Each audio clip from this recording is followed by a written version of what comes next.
వస్తారా మా ఇంటికి ప్రతిరోజు సంక్రాంతికి గుమ్మడి పువ్వుల నవ్వులతో గుమ్మం ఎదురు చూసే కుంకుమ పువ్వుల మిలమిలతో ఇంద్రధనుసు విరిసే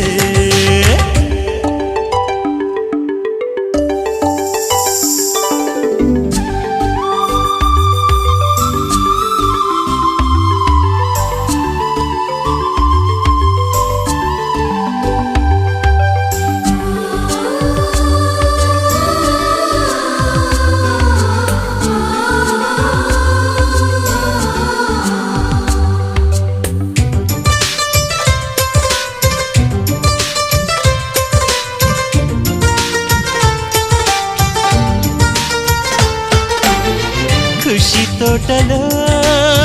గులాబీలు పూయిస్తుంటే హలో అమని